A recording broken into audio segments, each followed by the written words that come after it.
Okay, we'll now look at the second segment. And we'll look at now, on the second box, the recipient. Now, who is the recipient? Titus. Now, sino po ba si Titus? Kilala niyo po ba si Titus? Si Titus ay hindi Hudyo by birth. Si Titus ay Gentile.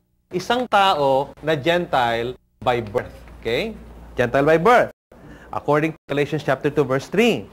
Ngunit, siya po ay na-convert during the time of the ministry of the Apostle Paul. So, he really was also converted. Katulad ni Apostle Paul, bagaman si Apostle Paul ay Hudyo, Roman citizen nga lang si Pablo. Ano daw ang description ni Pablo tungkol kay Titus sa talatang ito? Anong tawag? Basahin po niyo sa inyong Bible. Ano ang description ni Apostle Paul sa kanya? My own what? Son. Anak po ba si Titus sa labas ni Pablo? Hindi. Ano ibig sabihin ng son? Okay, anak sa pananampalataya. Son in the faith. Alright? Son in faith. At sino si Titus? Ano ang kanyang naging papel? Siya po ay companion. Kasama-sama, nakita po natin sa Bible, na siya ay companion ni Apostle Paul during the council in Jerusalem in Acts chapter 15, verse 2. Pinaliligiran po natin ito ng mga impormasyon para makatulong po sa ating lahat para maintindihan natin ang background ng ating pinag-aaralan. Okay? So ngayon, sumama po siya kay Pablo during the third missionary journey. Companion dito sa council, okay? Pagkatapos, companion din sa third missionary journey ni Apostol Pablo. 2 Corinthians chapter 7, verses 6-7. Siya po ay kasama-sama ni Pablo. Okay, so siya, in essence, ay dinisciple ni Apostol Pablo, understanding na sila ay magkasama. Tama po ba yun? Nasaan naman po si Titus sa oras na tinanggap niya ang liham na ito? Come on, tell me. Saan? Nasa Creta. Alright? Sa isang lugar na tinatawag na Crete. I would like to challenge you to look at your Bibles, at the back part of your Bibles, yung mapa po dyan sa likod na matagal nyo nang hindi pinapansin. Okay? Mapupunod po ninyo, ang Crete ay isang isla. Look at that now. As we look at the island of Crete. Bakit siya nandun sa Crete? Bakit siya nandun? Alright? Look at the verse again. Look at the first few portions of the word. Bakit po siya nandun doon? Para ayusin ang mga dapat ayusin. Bakit? Kasi hindi ito ayos. Okay, ang galing, ang lalim nun. Okay, dito po natin nakuha yung title ng ating book.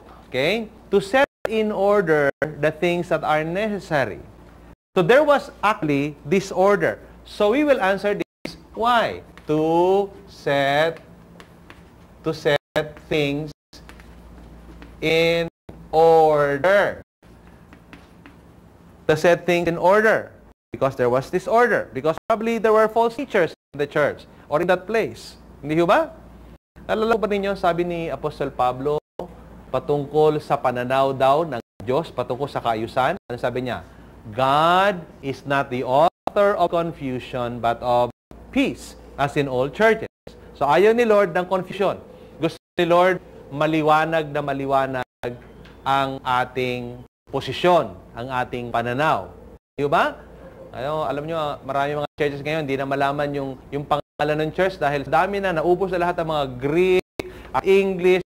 Kung magpangalan ng mga tao ng church, ang gulong-gulo na. Meron isang naglagay ng pangalan ng church, I rebuke you, Satan, in Jesus' name. Evangelical Church, you know? Medyo, so nawala yung I rebuke you, nakalagay, Satan Evangelical Church na lang. Dahil binagyo, natanggal yung una. So, na-disgrasya. Bago kayo kung anong pangalan ng church, mag-isip-isip mo anong gusto. In fact, those names ought to be a revelation from God, not just a name that you concocted. Okay? Okay, so, tapo natin yan. As we move on, it also brings us to an understanding that God desires order. Tama? That's actually an application. I put that there ahead of time para quick lang po yung ating thought. Paano naman po magkakaroon ng order sa church? Look at the verse again. At sasagutin po niya ng tanong, paano magkakaroon ng order? Paano? Tayo ng church building, yung naglalagay ng order, magpa-register sa SEC, magkakaroon tayo ng order, okay? Mag-discipleship program, gumamit ng purpose-driven life materials at magkakaroon ng order. Ano ba? Paano magkaka-order? Ayon sa sinasabi ng talata. Yes, sir. Appoint elders. Appoint elders. Okay. So, paano magkakaroon ng order? By appointing. Appoint. Yan. Appoint elders. Saan? Punahin po ninyo. Appoint elders in every. I'd like you to see this in perspective because it's a very important thought to consider. Watch. Ang tingin ni Pablo doon sa Creta ay isang church. Yung buong isla. Church. At dapat, para magkaroon ng order, he has to ordain and appoint elders to be in charge of every jurisdiction in that entire island. Ganito po ba tayo mag-isip?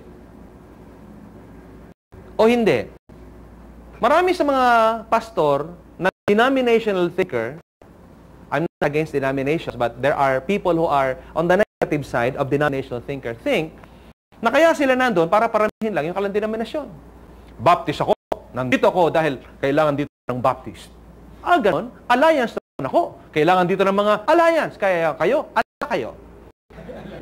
Excuse me, we are the full gospels. See, we are full and you are half. So, kami po yan. And so, dahil dito, nag-aaway-aaway ang mga denominasyon sa pananaw na ang kanilang trabaho ay paramihin ang kanilang denominasyon. Excuse me, isa lang po ang church. Si Jesus Christ ang chief shepherd of the sheep. Sa kanya ang church, siya ang may-ari, at hindi kayo naririyan sa inyong lugar para paramihin ang inyong denominasyon, kundi para makipagkaisa sa mga kasama nyo doon sa isla na yon para abutin ang lahat ng naliligaw ng landas. Ang tanong, nire-recognize nyo po bang kasama nyo ang mga taong iba ang pangalan ng denominasyon sa inyo?